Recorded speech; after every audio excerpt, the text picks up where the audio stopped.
Hey guys, Jake Weisler here, and we just wrapped shooting on the iPhone 11 Pro Max. We just want to give you our overall thoughts on this camera after having shot with it now for a few weeks. No, this is not a detailed breakdown of every single feature that comes to the iPhone 11. This is really just our thoughts and impressions on the video capabilities of the iPhone 11 and how it compares to the iPhone 10, its predecessor.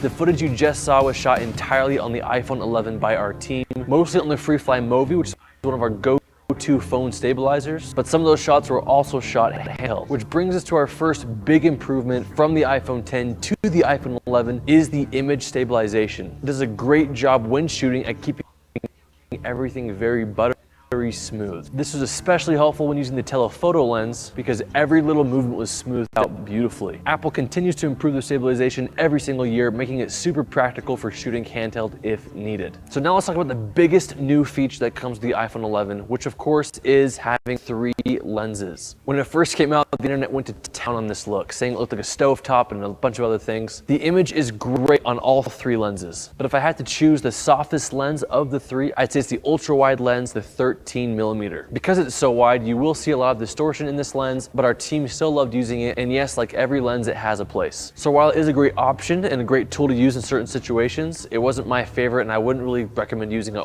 a whole lot because the other lenses are better. But seeing that it's the first edition of a lens of its type for the iPhone, it's understandable that it still has a long way to go to put it. So I'm excited to see the next model, what it can do to improve the quality. But if you're wanting to buy the iPhone 11 specifically just for that third ultra-wide lens, I don't think it's worth it. Another con of using the 13mm lens is when you put it on the FreeFly Movi, it's so wide you can see the Movi's motor and handle. So you can't even use it on the Movi, and so we weren't able to use it with the Movi, just handheld. But like we said, because the iPhone has great stabilization, we were able to use the ultra-wide millimeter lens handheld without seeing a whole lot of problems. The other 2 lenses, the standard lens, which is equivalent to about a 26mm, and the telephoto lens, which is about a 52mm, performed beautifully. All the footage you saw was shot at 4K at 60 frames per second and slowed down to 24 frames in post. Same specs as the iPhone 10, so nothing new there. Our next thing we love about the iPhone 11, and probably the second biggest upgrade to it from previous models, is the improved battery life. Apple decided to remove the 3D touch feature from the iPhone 11, which allowed more room for a bigger and better battery.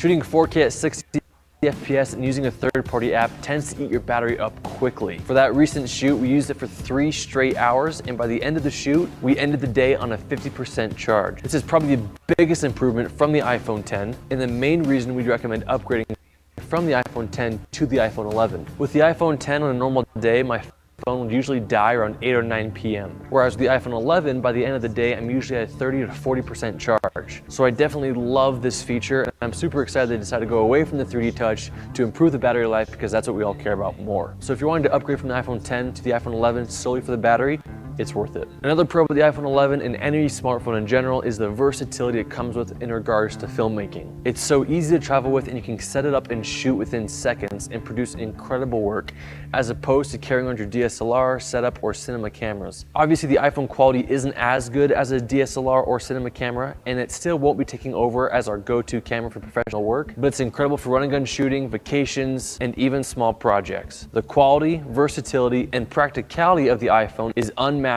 in our opinion compared to any other smartphone. Parker even used the iPhone 10 in a recent real estate video, and here's a side-by-side look at his iPhone 10 footage stacked up next to the 1DX Mark II. And as you can see, they are pretty indistinguishable, especially when viewing on a mobile device. He even threw some of the iPhone 10 shots into the final video to see if the client would notice, and the client didn't. So can the iPhone be used professionally? We think so, but obviously we don't recommend it as your main camera. Also FYI, since the iPhone 10 didn't have a wide-angle lens, Parker used the Moment wide-angle lens for that real estate shoot, and we like the quality of the standard lens with an external wide-angle lens much better than the new wide-angle lens on the iPhone 11. So if you're just wanting a wide-angle lens, shots, we recommend buying a video to see if the client would notice wide-angle lens, and the client didn't. Buying the iPhone 11 can the iPhone be used professionally? The quality on the iPhone, but obviously we don't recommend it as your main camera. Also FYI, since the iPhone 10 didn't have a wide-angle lens, Parker used the Moment wide-angle lens for that real estate shoot, and we like the quality of the standard lens or the ability to adjust your aperture low enough better than the beautiful wide-angle lens on the iPhone 11. So if you're just watching the wide-angle lens, shots in the photos on a video to see the client would notice, and the client did notice. Can the iPhone be used professionally? We think so, but obviously we don't recommend it as your main. Also, FYI, since the iPhone 10 doesn't have a wide-angle lens, we're using the moment wide-angle lens for that real estate shoot, and we like the quality of the standard lens or the ability to adjust your aperture low enough better than the beautiful wide-angle lens back iPhone 11. So if you're just watching the wide-angle lens, shots in on a video to see the client would notice, and the client did notice. Can the iPhone be used professionally? We think so, but obviously we don't recommend it as your main.